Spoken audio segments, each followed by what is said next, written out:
लोक मर्यादा का परित्याग होता जाएगा, नित्य प्रति ह्रास हो रहा है। हमारी संस्कृति का, हमारी सभ्यता का, हमारे ज्ञान का, यह जो समझा रहे हैं, जो बतला रहे हैं, यह सब कलयुग का प्रभाव है।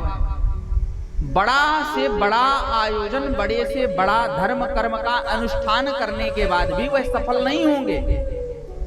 उसका कारण यह है कि यह कलयुग का प्रभाव है।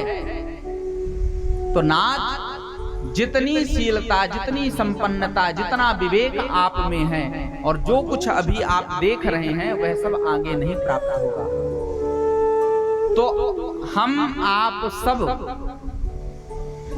इतने में पागल हुए जा रहे हैं कि कलयुग है, कलयुग है, ऐसा है, वैसा है। अभी धर्म जो है, तो धर्म के कलयुग में 3 पांव नष्ट हैं, धर्म का 1 पांव बचा है केवल।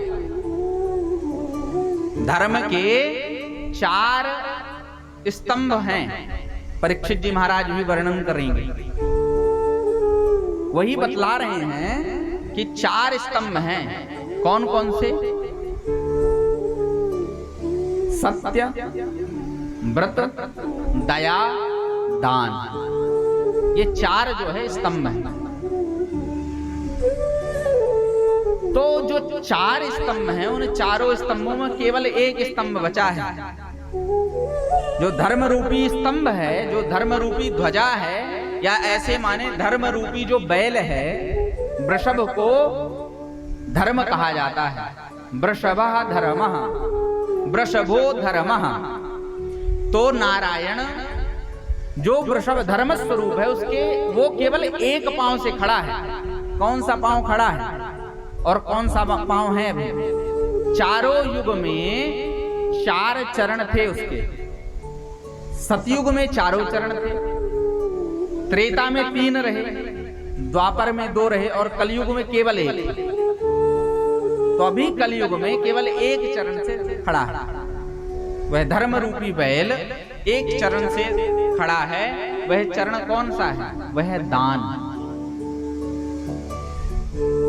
यह सृष्टि जो है और यह जो सब हो रहा है, यह केवल और केवल किससे चल रही है? डोनेशन से चल रही है, दान से चल रही है। दान से क्यों चल रही है आपको पता है? क्यों?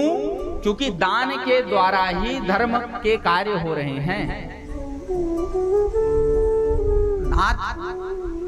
सहज बात यह है कि कलयुग का जो प्रभाव है अत्यंत अभी प्रारंभ है।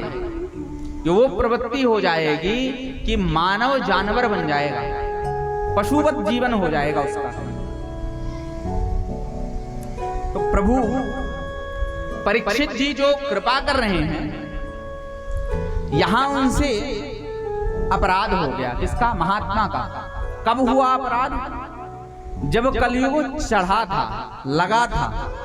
आज तो आपको पता भी नहीं चलता कब आपसे अपराध हो जाता है। हंसी ठिठोली करते हुए आपसे अपराध हो जाता है, आपको पता नहीं चलता कि ब्राह्मणों से आपका अपराध हो गया, यज्ञ का अपराध हो गया, पूजन का अपराध हो गया, दान आपने किया और आपकी वृत्ति ये हो गई, अरे कुछ नहीं है, बस पैसा लेने का एक ढंग है इनका। तो आपका दिया हुआ सब व्यर्थ हो गया। सुंदर भोजन बनाया, अतिथि को खिलाया, अतिथि देवो भवः, और जाने के बाद उसी की बुराई शुरू कर दिए, वो धर्म नष्ट हो गया। तो आपके किए हुए कर्म का पुण्य ही आपको नहीं मिल पा रहा। कुछ भी जो है शाश्वत नहीं है। तो अपराध निरंतर हम आपसे बन रहे हैं। उन अपराधों के फलस्वरूप श्रृंगी ऋषि ने श्राप दे दिया। परीक्षित जी ने उस श्राप को स्वीकार किया। ऋषि ने डांटा कि जैसा राजा तुम्हें अभी दिख रहा है ना, वह राजा आने वाले युगों में दुर्लभ है, वैसा नहीं मिलेगा। आज जो राजा बैठा है वैसा राजा हमें भविष्य में नहीं मिलेगा। आज जो मंत्री है, आज जो प्रधानमंत्री है, आज जो राष्ट्रपति है, आज जो नेता है, आज जैसा मिल रहा है वैसा भविष्य में मिलेगा, इसकी कल्पना आप नहीं कर सकते। तो नारायण जो कुछ हो रहा है वह सब अच्छा है। कुछ ना होने से यह सब ह्रास हो जाएगा, धर्म होगा ही नहीं, कथा कीर्तन प्रायः लुप्त हो जाएगा, ब्राह्मण व्यभिचारी हो जाएंगे, मांसाहारी हो जाएंगे, उनका शील तप व्रत सब भंग हो जाएगा, मनुष्य में मनुष्यता नहीं रहेगी,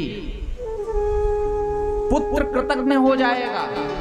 कलयुग के दोषों का जब आदमी वर्णन करता है ना, तो रोम कूप जो है हमारे नष्ट हो जाते हैं, खड़े हो जाते हैं।